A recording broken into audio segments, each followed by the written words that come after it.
आप सबका बहुत बहुत स्वागत है। तो दोस्तों आज की वीडियो में हम क्लास 12 केमिस्ट्री में यूनिट 3 विद्युत रसायन में पढ़ेंगे विद्युत अपघट्ट। ये विद्युत अपघट्ट क्या चीज होती है, विद्युत अपघट्ट टाइप के कितनी होती है, प्रबल विद्युत अपघट्ट, दुर्बल विद्युत अपघट्ट, ये सब क्या होती हैं विद एग्जाम्पल और फुल एक्सप्लेनेशन के कारण, है ना। जब ताप बढ़ाएंगे तो इन पर क्या प्रभाव पड़ेगा, तनुता बढ़ाएंगे तो इन पर क्या प्रभाव पड़ेगा, सब कुछ डिटेल में हम इनको कवर करेंगे आज की वीडियो में। ठीक है, तो दोस्तों हमारी वीडियो में बिल्कुल पूरे बने रहना है, कहीं भी आपको स्किप नहीं करना है। बस मेरे भाई हमारी शर्त यही है, आप कहीं स्किप मत कीजिएगा, पूरी वीडियो अच्छे से समझ के देखिएगा। गारंटी हमारी कि आपको हर चीज हम बहुत अच्छे से सिखा देंगे। ठीक है, तो मेरे भाई आइए स्टार्ट करते हैं हम विद्युत अपघट्ट को। ठीक है, तो दोस्तों हमारा पहला टॉपिक है विद्युत अपघट्ट। क्या है हमारा विद्युत अपघट्ट। अब ये जो विद्युत अपघट्ट है ये क्या चीज है, विद्युत अपघट्ट जो है हमारा ये क्या चीज है, सबसे पहले हमें इसे समझना होगा कि ये विद्युत अपघट्ट क्या है। विद्युत अपघट्ट, ठीक है, तो मेरे भाई विद्युत अपघट्ट है ना, एक पदार्थ ही होता है। जैसे दुनिया की प्रत्येक वस्तु एक पदार्थ है, तो विद्युत अपघट्ट भी मेरे भाई एक पदार्थ ही है। लेकिन मेरे भाई ये एक ऐसा पदार्थ है जो विलयन में, किसमें, विलयन में अपने आयनों में विभक्त हो जाता है, मतलब जिससे मिलकर बना है उसमें विभक्त हो जाता है। ऐसे पदार्थ को हम बोलते हैं विद्युत अपघट्ट। जैसे मान के चलो हमने बोल दिया NH4Cl, हमने बोल दिया NH4Cl। अब ये NH4Cl ठोस अवस्था में, कौन सी अवस्था में है, ठोस अवस्था में है। लेकिन जब मैं इसको विलयन की अवस्था में लेके आऊं, मतलब इसमें NH4Cl में हम क्या मिला दें, जल मिला दें। क्या मिला दें, जल। जैसे ही हम इसमें जल मिलाएंगे तो NH4Cl और जल दोनों आपस में मिलकर लिक्विड हो जाएंगे, एक विलयन की अवस्था में आ जाएंगे। और जैसे ही ये NH4Cl विलयन की अवस्था में आएगा तो ये जो NH4Cl है अपने आयनों में टूट जाएगा, मतलब NH4+ और Cl माइनस में टूट जाएगा, विभक्त हो जाएगा। तो मैंने ऐसा ही तो बोला, ऐसा पदार्थ जो विलयन में, किसमें, विलयन में अपने आयनों में विभक्त हो जाता है, अपने आयनों में टूट जाता है, उसे ही तो हम विद्युत अपघट्ट बोलते हैं। मतलब NH4Cl हमारा क्या है, विद्युत अपघट्ट है। जैसे हमने बोल दिया NaCl, NaCl अभी ठोस अवस्था में है तो NaCl में रहेगा। लेकिन यदि इस NaCl में मैं जल मिला दूं तो ये अपने आयनों में टूट जाएगा, मतलब Na+ में और Cl माइनस में टूट जाएगा। मतलब ये भी आपका क्या है, विद्युत अपघट्ट है। ठीक है, अब जैसे हमारी बात आई H2SO4 की, किसकी आई, H2SO4 की। अभी ये आपका कोई दिक्कत नहीं, अभी ये सॉलिड ही रहेगा, H2SO4 के रूप में ही रहेगा। लेकिन यदि इस H2SO4 में मैं जल मिला दूं, H2O मिला दूं, तो ये जो H2SO4 है अपने आयनों में, मतलब H+ में और SO4 2- में टूट जाएगा। मतलब ये भी क्या है, विद्युत अपघट्ट है। तो क्लियर है मेरे भाई, समझ गए होंगे। ऐसे पदार्थ जो विलयन में अपने आयनों, मतलब धनायनों और ऋणायनों में टूट जाते हैं या विभक्त हो जाते हैं, ऐसे पदार्थ को हम क्या बोलते हैं, विद्युत अपघट्ट। क्या बोलते हैं, विद्युत अपघट्ट। आई होप कि आपको ये चीजें सब क्लियर हो गई होंगी, समझ में आ गई होंगी। तो ये विद्युत अपघट्ट हो गया, इसकी परिभाषा हो गई। अब आपको बहुत सारे विद्युत अपघट्ट के नाम एग्जांपल लिख दे रहा हूं। ठीक है, जैसे आपका H2SO4 ये एक विद्युत अपघट्ट है। ठीक है, जैसे NaCl बोल दिया, ये भी एक विद्युत अपघट्ट है। जैसे मैंने बोल दिया HCl, ये भी एक विद्युत अपघट्ट है ना। जैसे मैंने बोल दिया HNO3 जो होता है हमारा नाइट्रिक अम्ल, है ना, सल्फ्यूरिक अम्ल, सोडियम क्लोराइड, हाइड्रोक्लोरिक अम्ल और ये नाइट्रिक अम्ल। इसके बाद हमने यहां पर लिख दिया CH3COONA, ये हमारा सोडियम और ये एसिटेट, सोडियम एसिटेट। तो ये सारे मेरे भाई विद्युत अपघट्ट हैं, क्योंकि ये विलयन में जाते हैं तो अपने आयनों में टूट जाते हैं। ठीक है, चलो क्लियर हुआ, कोई प्रॉब्लम नहीं हुई। और भी लिख दे रहा हूं, जैसे CH3COOH हुआ। ठीक है, जैसे हमारा NaOH हुआ, ये सब है ना, एग्जैक्ट्रा कर दे रहा हूं, बहुत सारे हैं, ये सब आपके क्या है, विद्युत अपघट्ट। क्लियर हुआ, जो अपने आयनों में विभक्त हो जाते हैं, विद्युत अपघट्ट है। ओके, एनी प्रॉब्लम, कोई दिक्कत नहीं साहब। अब मेरे भाई जो विद्युत अपघट्ट है, ये विद्युत अपघट्ट दो टाइप का होता है। कितने टाइप का होता है, दो टाइप का, जिसमें से एक हमारा होता है प्रबल विद्युत अपघट्ट। क्या होता है, प्रबल विद्युत अपघट्ट, प्रबल विद्युत अपघट्ट, अपघट्ट, ठीक है। ये हमारा है प्रबल विद्युत अपघट्ट। क्लियर हुआ। और दूसरा हमारा जो विद्युत अपघट्ट है मेरे भाई, वो है हमारा दुर्बल विद्युत अपघट्ट। क्या है हमारा? दुर्बल विद्युत अपघट्ट, दुर्बल विद्युत अपघट्ट। ये हमारा विद्युत अपघट्ट दो टाइप का हो गया, प्रबल विद्युत अपघट्ट और सेकंड हमारा कौन सा विद्युत अपघट्ट है? दुर्बल विद्युत अपघट्ट। अब ये प्रबल विद्युत अपघट्ट क्या चीज है, ये आपको पता होना चाहिए। देखो, विद्युत अपघट्ट तो वो होता है जो विलयन में अपने आयनों में टूट जाता है, ये तो हमें पता है। लेकिन मेरे भाई हमने ये भी तो पता है कि कुछ जो विद्युत अपघट्ट होते हैं वो पूर्णतः वियोजित हो जाते हैं और कुछ विद्युत अपघट्ट होते हैं वो पूर्णतः नहीं घुलते, पूर्णतः वियोजित नहीं होते। जैसे अगर हम जल में नमक को घोल दें, जल में नमक को घोल दें तो हमें पता है जो नमक है जल में बहुत अच्छे से पूर्णतः घुल जाता है। पता है क्या आपको? पता है क्या आपको? बिल्कुल पता, कोई प्रॉब्लम नहीं। लेकिन मेरे भाई अगर हम साबुन को, जो नहाने वाली साबुन होती है, लाइफबॉय साबुन होती है, लक्स साबुन होती है, उसको यदि हम जल में डाल दें तो क्या वो पूर्णतः घुलेगी?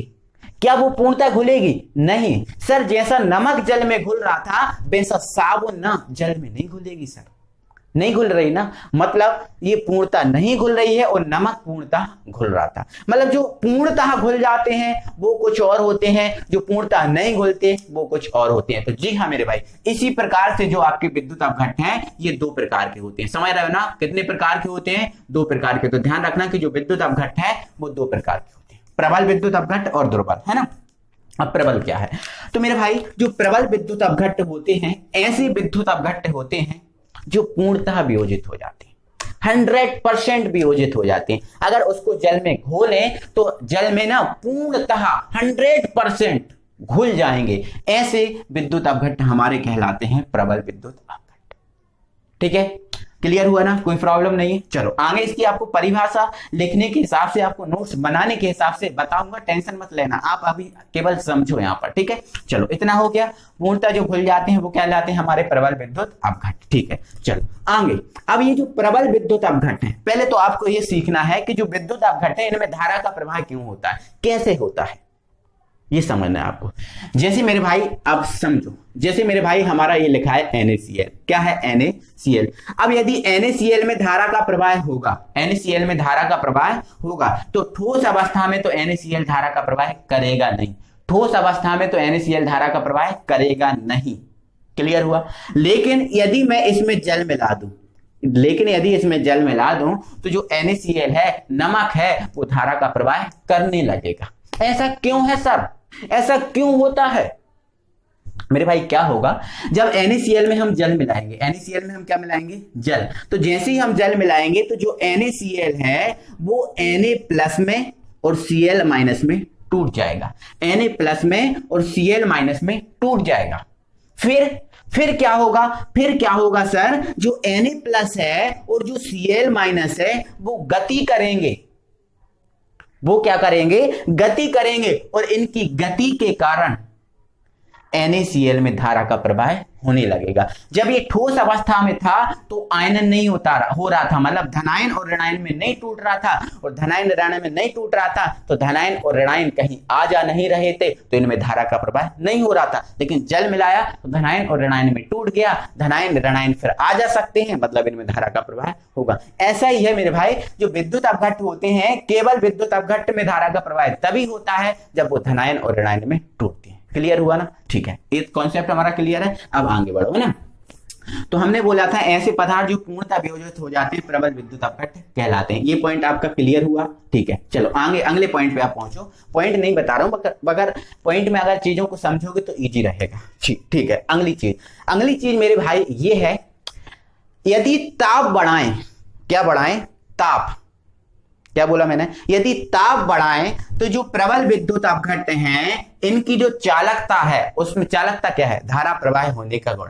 धारा प्रवाह होने का जो गुण होता है उसे बोलते हैं चालकता, है ना। तो मैं कह रहा हूं यदि ताप बढ़ाएंगे तो जो प्रबल विद्युत अपघट्ट हैं इनकी चालकता में वृद्धि होगी क्या सर?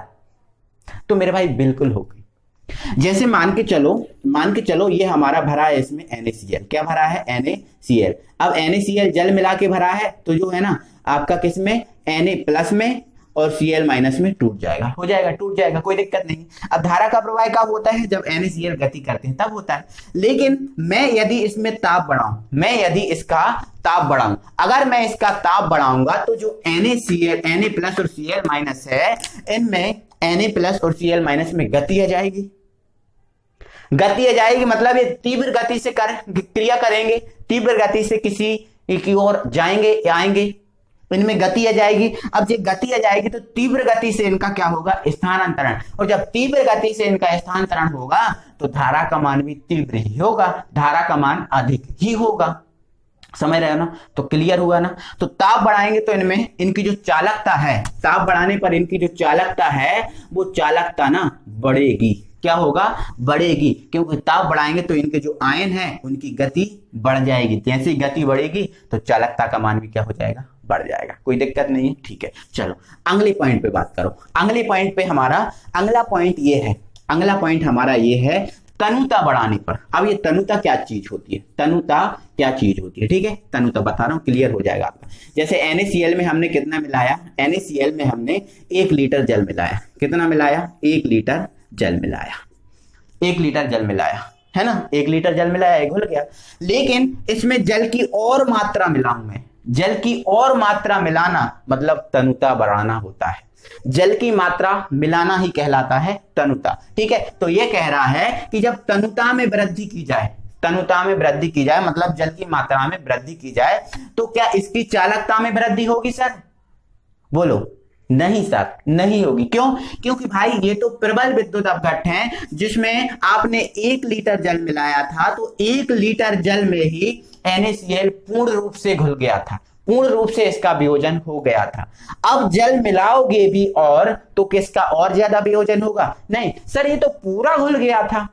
जल मिलाने से या ना मिलाने से फिर क्या फायदा होगा? नहीं ना, फिर कोई फायदा नहीं होगा। तो कोई फायदा नहीं होगा मतलब इनकी चालकता में कोई वृद्धि नहीं होगी, क्योंकि ये पूरा घुल गया था पहले ही, और अब और जल मिलाने से और नहीं घुलेगा। अब और नहीं घुलेगा तो और आयन नहीं आएंगे, और आयन नहीं आएंगे तो चालकता में कोई वृद्धि नहीं होगी। क्लियर हुआ ना? ठीक है, तो मेरे भाई मैंने इतना जो सब समझ आया है कि आई होप कि आपको पूरा सब कुछ समझ में आया होगा, दिक्कत नहीं है।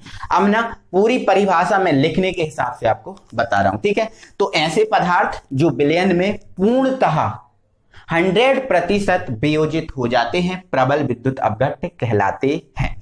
ताप बढ़ाने पर इनकी चालकता में वृद्धि होती है, किंतु तनुता बढ़ाने पर इनकी चालकता में कोई प्रभाव नहीं पड़ता। क्लियर हो गया मेरे भाई? कोई प्रॉब्लम नहीं है, लिखने के हिसाब से बता दिए। चलो अब इसके मैं उदाहरण और आपको बता दे रहा हूं। ठीक है, उदाहरण। ठीक है, जैसे आपका जो H2SO4 है ये प्रबल विद्युत अपघट्ट है, जैसे आपका NaCl है ये प्रबल विद्युत अपघट्ट है, HCl प्रबल विद्युत अपघट्ट है, HNO3 प्रबल विद्युत अपघट्ट है, और CH3 यहां लिख दे रहा हूं CH3COONA ये भी हमारा प्रबल विद्युत अपघट्ट है। तो ये प्रबल विद्युत अपघट्ट के एग्जाम्पल क्लियर हो गए होंगे, कोई प्रॉब्लम नहीं है ना? चलो अब हमारा प्रबल विद्युत अपघट्ट मेरे भाई जब पूरा हो गया तो अब आ जाते हैं हम दुर्बल विद्युत अपघट्ट पे। मेरे भाई दुर्बल विद्युत अपघट्ट की बात करें तो दुर्बल विद्युत अपघट्ट मेरे भाई ऐसे पदार्थ होते हैं जो पूर्णतः 100% वियोजित नहीं होते। समझ में आया? ऐसे पदार्थ जो पूर्णतः 100% वियोजित नहीं होते, वियोजित नहीं होते, इन्हें हम बोलते हैं दुर्बल विद्युत अपघट्ट। क्लियर हुआ? दुर्बल विद्युत अपघट्ट हो गया क्लियर। सर आगे और इसमें बताओ, कुछ और बेसिक चीजें बताओ इसमें। हाँ तो बताते हैं। तो मेरे भाई जो ताप है, अब ताप बढ़ाएंगे, देखो ये पूर्णतः वियोजित नहीं हुआ, 100% इसका वियोजन नहीं हुआ। अब ताप बढ़ाएंगे तो इनकी चालकता में क्या कोई वृद्धि होगी? बिल्कुल सर, ताप बढ़ाओगे तो चालकता में वृद्धि तो होगी सर, लेकिन ज्यादा वृद्धि नहीं होगी। क्योंकि सर आपने इसमें साबुन घोली, ये आपका जल है, इस जल में हमने क्या घोल दी? साबुन घोल दी। क्या घोल दी? साबुन। अब साबुन घोल दी तो मान लिया हमने 50 धनायन बने। कितने बने? 50 धनायन और 50 बने ऋणायन, 50 बने ऋणायन। अब इस पे हम ताप बढ़ा रहे हैं। क्या बढ़ा रहे हैं? ताप बढ़ा रहे हैं। 100% जो साबुन है वो 100% वियोजित नहीं हुई, 100% वियोजित नहीं हुई। 100% में 500 धनायन बनने थे और 500 ऋणायन बनने थे। एक एग्जांपल के तौर पे माना मैंने 500 धनायन बनने थे और 500 ऋणायन बनने थे। तब कब? जब 100% इसका वियोजन हुआ होता, लेकिन 100% नहीं हुआ, केवल इसमें 50 धनायन बने और 50 इसमें ऋणायन बने। अब मैं इसका ताप बढ़ा रहा हूं। क्या बढ़ा रहा हूं? ताप। तो जो धनायन और ऋणायन है 50, वो तो गति करेंगे, वो तो गति करेंगे।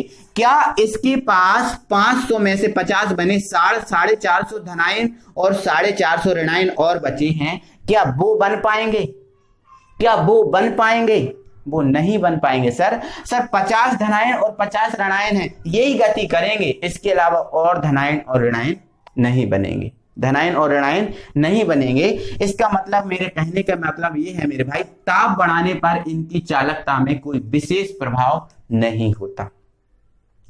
इनकी चालकता तो ताप बढ़ाने पर बढ़ती है क्योंकि 100% पहले ही वियोजन हो जाता है, लेकिन इनकी चालकता में ताप बढ़ाने में कोई विशेष प्रभाव नहीं मिलेगा क्योंकि इनका कम आयनन हुआ तो कम आयन बनेंगे, वही तो चले जाएंगे, आ जाएंगे, लेकिन और नहीं हो पाएंगे, तो चालकता में कोई विशेष प्रभाव देखने को नहीं मिलेगा। ठीक है, चलो अब तनुता। तनुता जानते हो, विलेय पदार्थ मतलब जल को मिलाना ही कहलाता है तनुता। जल को मिलाना ही क्या कहलाता है? तनुता। तो सर तनुता बढ़ाएंगे तो कोई प्रभाव मिलेगा? हाँ, कुछ मिल सकता है ना। जैसे मान के चलो ये साबुन है, साबुन में ना हमने पहले 1 लीटर जल मिलाया था। क्या मिलाया था? 1 लीटर जल। अब ना इसमें हम 10 लीटर जल मिला दे रहे हैं। कितना लीटर मिला दे रहे हैं? 10 लीटर। तो हो सकता है साबुन और घुल जाए, हो सकता है साबुन और घुल जाए। अब साबुन और घुल जाएगी तो पहले कितने आयन बने थे? 50 धनायन और 50 ऋणायन। हो सकता है अब 200 धनायन बन जाए और 200 ऋणायन बन जाए। तो ऐसा हो सकता है क्योंकि तनुता बढ़ाएंगे, विलेय पदार्थ की मात्रा बढ़ाएंगे तो ये साबुन और ज्यादा घुल सकती है। घुल सकती है तो आयन भी बनेंगे, तो आयन बनेंगे तो आयन आएंगे जाएंगे, तो मतलब चालकता का मान भी क्या होगा? बढ़ जाएगा, चालकता का मान भी बढ़ जाएगा। तो ऐसा अपन लिखेंगे कि तनुता बढ़ाने पर चालकता का मान बढ़ता है। क्लियर है? कोई दिक्कत नहीं है। अब इसकी लिखने के हिसाब से पूरी थ्योरी बता रहा हूं। ठीक है, चलो। तो ऐसे पदार्थ जो विलयन में पूर्णतः 100% वियोजित नहीं होते, दुर्बल विद्युत अपघट्य कहलाते हैं, है ना। ताप बढ़ाने पर इनकी चालकता में कोई विशेष प्रभाव नहीं होता, किंतु तनुता बढ़ाने पर इनकी चालकता में कुछ वृद्धि होती है। क्लियर हुआ? कोई प्रॉब्लम नहीं है। चलो, ये हो गया अपना पूरा लिखने के हिसाब से थ्योरी हो गई। अब हमारे एग्जाम्पल की बात आती है, तो अब ना आप एग्जाम्पल लिख लो। ठीक है, जैसे आपका CH3COOH, CH3COOH जो हमारा क्या होता है? एसिटिक अम्ल। कौन सा अम्ल होता है? एसिटिक अम्ल। ये हमारा प्रबल विद्युत अपघट्य है। कौन सा विद्युत अपघट्य है? प्रबल विद्युत अपघट्य। ठीक है, जैसे H2CO3, इसको हम बोलते हैं कार्बोनिक अम्ल। कौन सा अम्ल? कार्बोनिक अम्ल। ये भी हमारा प्रबल विद्युत अपघट्य, दुर्बल विद्युत अपघट्य है। ठीक है, जैसे हमारा हुआ NH4Cl, ये भी हमारा दुर्बल विद्युत अपघट्य है, एक्सेट्रा। तो ये हमारे दुर्बल विद्युत अपघट्य के एग्जाम्पल हुए। आई होप कि ये समझ में आ गया होगा। क्लियर है? कोई प्रॉब्लम नहीं। तो ये हमारा प्रबल हो गया, ये हमारा दुर्बल हो गया विद्युत अपघट्य। अब आपको इसके अंत में एक क्वेश्चन होमवर्क में मिल रहा है, प्रबल विद्युत अपघट्य एवं दुर्बल विद्युत अपघट्य में अंतर स्पष्ट कीजिए। आप 2 कॉलम बनाइए, एक कॉलम प्रबल विद्युत अपघट्य का, दूसरा कॉलम दुर्बल विद्युत अपघट्य का। ठीक है, चलो पहला पॉइंट क्या हो जाएगा प्रबल विद्युत अपघट्य में? ऐसे पदार्थ जो विलयन में पूर्णतः वियोजित हो जाते हैं प्रबल विद्युत अपघट्य कहलाते हैं। इसमें ऐसे पदार्थ जो विलयन में पूर्णतः वियोजित नहीं होते दुर्बल विद्युत अपघट्य कहलाते हैं। एक पॉइंट हो गया। दूसरा, ताप बढ़ाने पर इनकी चालकता में वृद्धि होती है। ताप बढ़ाने पर इनकी चालकता में कोई विशेष प्रभाव देखने को नहीं मिलता। ठीक है, तनुता बढ़ाने पर इनकी चालकता में कोई विशेष प्रभाव देखने को नहीं मिलता। क्यों? क्योंकि ये पूर्णतः पहले ही घुल चुके, है ना। लेकिन तनुता बढ़ाने पर इनकी चालकता में प्रभाव देखने को मिलता है। 3 पॉइंट हो गए। चौथा, अब चौथा पॉइंट होगा इसके एग्जाम्पल, चौथा पॉइंट इसके एग्जाम्पल। क्लियर हुआ? तो ये आपका पूरा विद्युत अपघट्य आज जो हमने फिनिश कर दिया है।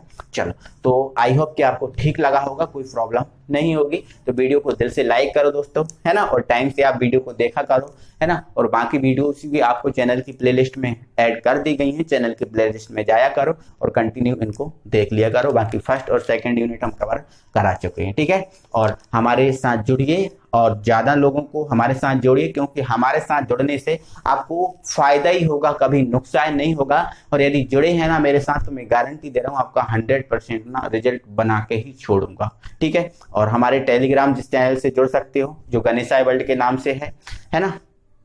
और उस पर सभी आपको लिखित नोट्स प्रोवाइड किए गए हैं, आपको मिल जाएंगे, है ना। और कोई भी डाउट है तो हमें कॉल कर सकते हैं, हमारा व्हाट्सएप नंबर ये है, हमारा कॉल नंबर भी यही है, ठीक है। चलो, थैंक यू वेरी मच।